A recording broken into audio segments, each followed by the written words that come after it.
This city's about to be yours. I want you to be like Dak Prescott of the Cowboys. You're just gonna be your city. Are you ready to own the city? Yeah, I am. Okay. I am. So first of all, you go to Duke, and you're a guy that's not going to play college for a long time. You're really good. When you go to a coach like Coach K and say, I mean, he spent a long time recruiting you, and he obviously loved you, and you have a relationship with him. Was it hard to say, Coach, I think I'm going to leave? I think during my recruiting process, he had a feeling that I could be a special player and I could leave after 1 year. Yeah. So seeing that and seeing that he saw something in me that really made my decision easy to go to Duke. So making that decision to leave, it wasn't hard at all. Why'd you choose Duke? I mean, everybody wanted you. What was special about it?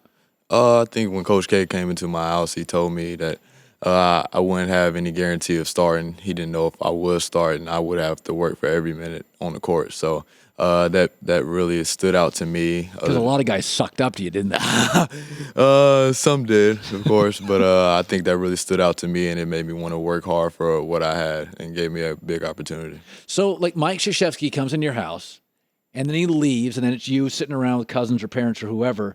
And, like, when he left, is everybody like, oh, yeah, like that guy? I mean, it's kind of intimidating, right? He's Coach K. What's it like when he's never going to come to my house. When Coach K comes to your house, what is it like? It's exciting. Of course, I'm not a guy that gets excited much, but when he came into my house, it was my dream school growing up. It was very exciting to see him come into my house. So then you get drafted, and it's the Lakers. And where's your hometown? Kinston, North Carolina. Okay, so you knew the Lakers' history, though? Yeah. I mean, you know all about the Lakers. So you grew up loving Duke. I mean, is the Lakers kind of a team that's like, oh my God, you're going to go from a star college to a star NBA program, right? Like, how'd it land with you? It landed well. Even when I'm walking into the facility for the first time, the Lakers facility, I'm looking at all the great players that came through here, and just gives me motivation just to try to get to their point one day. A lot of these young guys grew up and they love Jordan and they love Kobe, but you're a 6'7", and you're a very unique player. I could play you at the 3, I could play you at the 4. Like, who did you want to be? Growing up, I wanted to be like Kevin Durant. That's great. Just watching him, I watched him through high school, through college, and even when he got to the Supersonics. And I just always wanted to be like him. He was very unique, the way he carried himself, way he carried himself on the basketball floor. He just was always a competitor. Have you ever met him? I met him a few times. Yeah. Is he cool to you? Yeah, he is. He's kind of intimidating. A little bit, of course. He's a scoring machine, but of course, as a NBA player now, you have to be a competitor and just battle everyone. So you're a young guy. You're 19 years old, and so you go to the summer league. And I mean, when you watch you play, and we said this, you and Ben Simmons look like. I like Chris Dunn at Providence too. I watched a lot of him on TV. So what's a realistic thing? Like, are you sitting, Brandon, in your mind saying, "Okay, I'm going to go 12-4"? Like, how do you envision the season? Playing team basketball. I think this year and through the practices that we have, Coach Wallen has touched on team basketball, moving the basketball, getting up and down the floor. And I think a successful season for us is just getting better each and every day, us working our tails off each and every day in practice and in the game, and just getting better. Now, Luke said you probably won't start. He wants to move you along slowly. You started in high school. You started at Duke. You're not a guy that doesn't start much. You probably started since like the 6th grade. When's the last time you didn't start? I'm actually not sure, but hearing that, it just gives me motivation to work hard. Just like when Coach K told me no guarantees, I know that I have to work hard to get on the floor.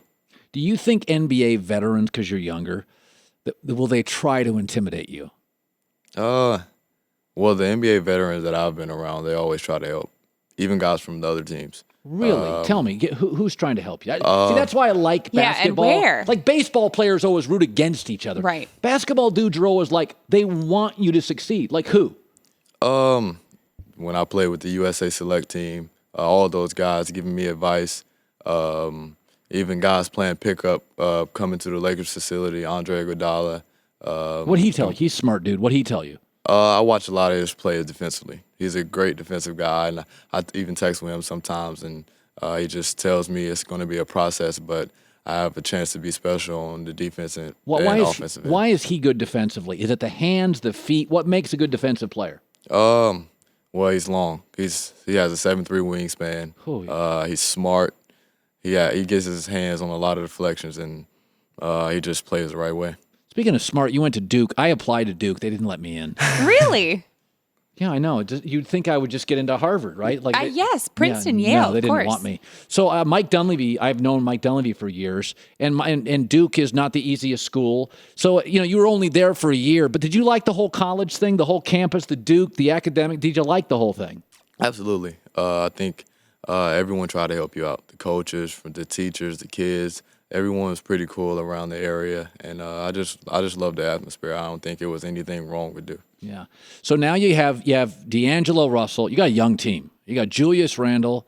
You've got yourself. You've got an international center who they took, I think, in the second round that people really like. You got who am I missing? Jordan Clarkson, a very good team. This is young. You guys may get carded at Applebee's. I mean, you guys are all like 20, 21. It seems to me you'll hang out together, right? You're all the same age. Yeah. There's no old crusty guys. Do you already get along with the guys? Absolutely.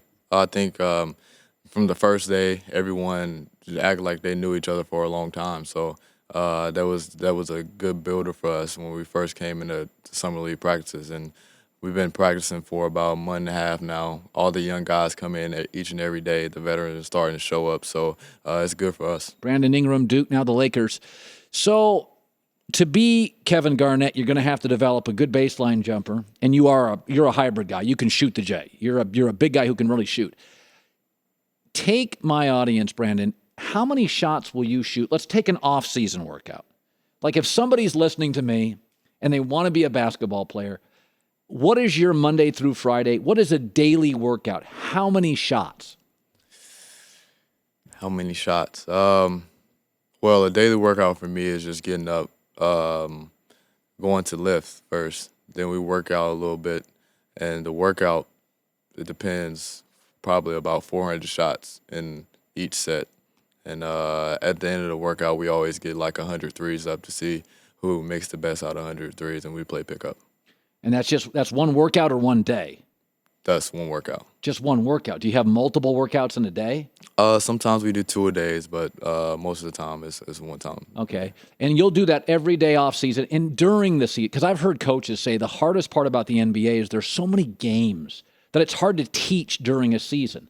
What time are you going to get? I mean, are you the kind of guy that gets to the arena 200, 300, 400 jumpers before a game? Oh, yeah. I think I developed a routine at Duke. Struggling in the beginning of the year, I had to develop a routine with Duke, Coach Nate James, and that's pretty much what we did before games. Just go in there, get some shots up, do some game-like things, and it always appeared in the game. Brandon, you're in Los Angeles. You're 19. Your parents are probably worried about you. Maybe they're out here with you. At 19, I would not have been ready to move to Los Angeles and be a Laker. What's your life like right now? It's different. A lot of people want to be with you. You have to watch your surroundings. You have to stay to yourself. But right now, I'm just trying to stay low, stay in the gym, and do what I got to do because I know it's my rookie season, and I haven't been here before, so I have to show everything that I can do right now and just keep getting better on the basketball floor. When you say, there's, and I agree with you. Like, I worry about a 19-year-old, and there's pretty girls, and everybody wants this and that.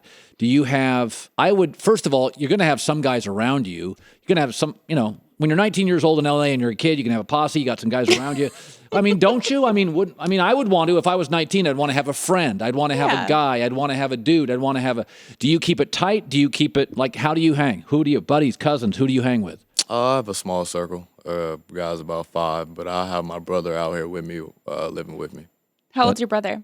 25. So are you going to Applebee's, like Colin said, or where are you going? Where are you hanging out? Are you going to bed early?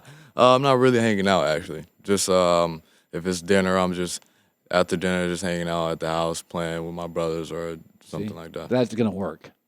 That's how you're supposed to do it. Yeah, you go to dinner, you go home, then you work out. Yeah. Here we have I got to do a little update here. Okay, I don't know what that means, though. That sounds really bad. We have an update on Adrian Peterson's knee torn meniscus. Oh. That sounds bad. That sounds awful. I Torn would say that's meniscus bad. is out for how many weeks? It's an NFL story. I just have to drop this. Uncertain timetable to return. All right, there you go. You never had an injury, have you? Have you ever had a big injury? I haven't. So Knock on wood. Real so fast. you go to bed early. You shoot baskets all day. You don't get in trouble. You went to Duke. You're not going to screw up. You sound like you got your act together. I think I do. I think it's all about character. On the basketball floor and off the basketball floor, you always have to carry yourself well because you know it's older and younger guys looking up to you. Yeah, on this team, do you think you're a leader? I think I can become one on this team, of course. Everyone's young on this team. Just listening to some of the veterans on this team, Lou Wall, Mozgov, Lou Williams, it's a good chance that I could be a leader on this team and lead this team. You're throwing out the first pitch at a Dodgers game, I hear? Oh, dude. I am. Have you been working You ever on that? done that before? I've never done it before, but I have been working on You it. can't skip it. Why would he? Yeah. Oh, you skip can the throw ball. it high. Got if you it. throw it over his head, I'd be like, guy's strong. If you skip it, it's all sorts of trouble. So just don't skip it. Okay. Hey, good luck to you, man. Thank you.